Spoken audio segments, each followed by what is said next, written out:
Hi artists, how are you today? Today I am so excited to share with you one of my favorite forms of art, water marbling. We get to use this tray of water to make a really cool abstract piece, a print of chalk. It is one of my favorite forms of art. It's called fluid art. Whenever we use the surface of water to make a print. And you know what's so cool about fluid arts is that every single print is unique. You can never recreate the same print twice. Isn't that awesome? So every single piece that you make is an original. You can never recreate it. Even if you do everything the exact same, I promise it will not look the same. So I'm going to show you how to do one of these, but then you, in your art kit, you have many different pages to work with. You have 3 different pieces of paper, and you can use paper from your house too. You just have to cut it to fit this. But this is something that you can do over and over and over again. It's something that we call process art, where we really enjoy the process more than necessarily the finished product, okay? All right, let's dive in. I'm gonna go over our materials with you first, okay? For our materials, you're going to need a pan of water. Now I'm using this 7 by 5 inch pan, but you can use any pan at your house. You could use a cake pan, you could use a pie plate, whatever you can fit some water in, okay? But you're gonna definitely need to wash it before you use it again. You're gonna need to fill it with just a little bit of water, maybe an inch of water. If you put your finger in, not even quite to that first knuckle, okay? It doesn't have to be deep or anything like that. Then you're gonna need some chalk pastels. I love chalk pastels. I love their bright, bold colors. And then you're gonna need a plastic knife. That's what I use to do my chalk pastels shaving with. You could also use what am I trying to think, like a wooden stick, like a craft stick or something, just something to shave the chalk into the water. And then you're going to need some cardstock. The reason that we're using cardstock here is it's a little bit thicker and it can absorb the water just a little bit more than copy paper, okay? Let me tell you the steps we're going to take to make this really cool water marbling print, okay?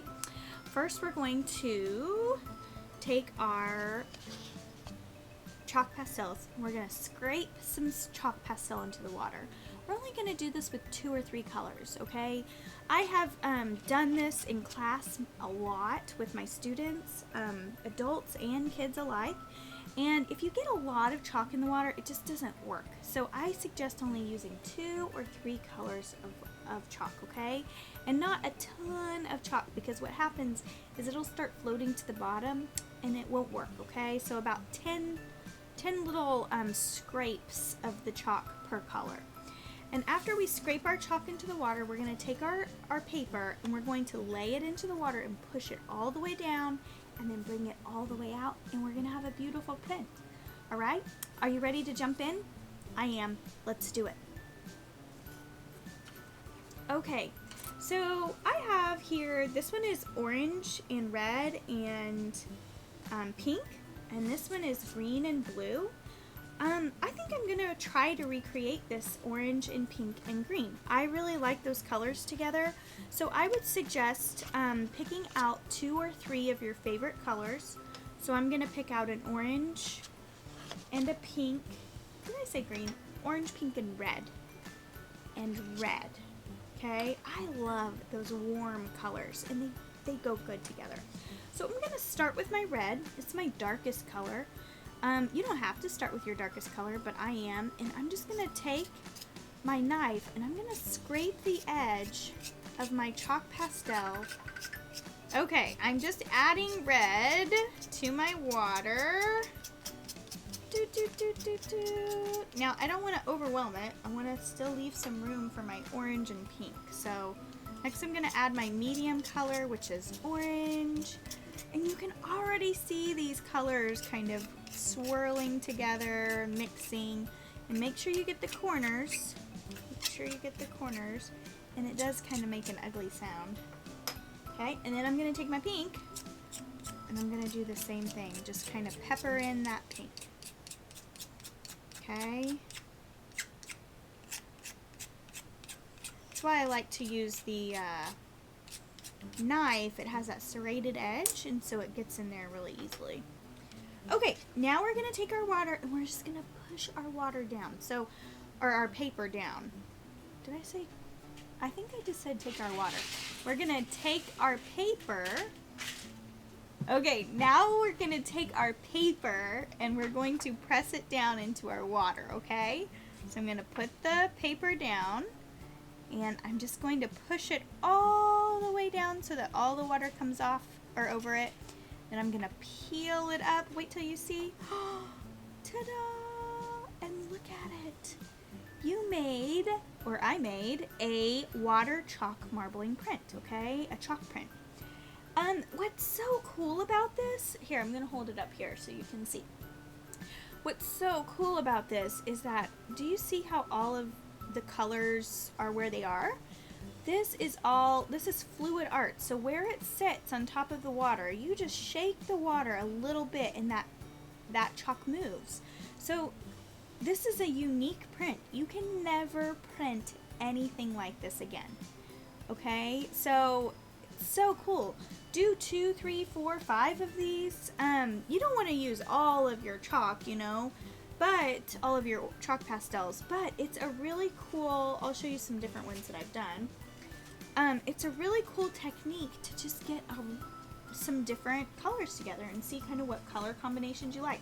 I really liked this one. This one I did a dark green and a pink and an orange. And if you want to, you can dump the water out each time, but you can just put the chalk right back into the water after you're done. So, if you want this chalk to stick and not smear, you can spray, if you live with someone who has maybe hairspray, if you just kind of squirt 1 or 2 squirts of hairspray on your chalk, it will stick, and it's called a fixative. It will fix the chalk so it won't smear or anything, and it will make your chalk stay in place, okay? So you need to ask an adult to help you with that, but you can ask your adult at your house. You can say, hey, do you have any hairspray that I can use to fix my chalk art, okay? Alright, you guys, that's it. This is such a simple and easy process. And remember, this is called process art. That means that experimenting and trying new things and being creative is part of the process. Like, the art isn't the outcome. It's not the finished piece. It's not just this. It's actually figuring out which colors go together, watching the chalk move around on the water, printing the chalk. The whole process is the fun part. It's not just the finished part. Process art makes you want to do it again. And I guarantee you, if you've done this, you're going to want to do another one, and another one, and another one. And that's what process art is. Alright? Okay guys, thank you for joining, and I can't wait to see you back here next time.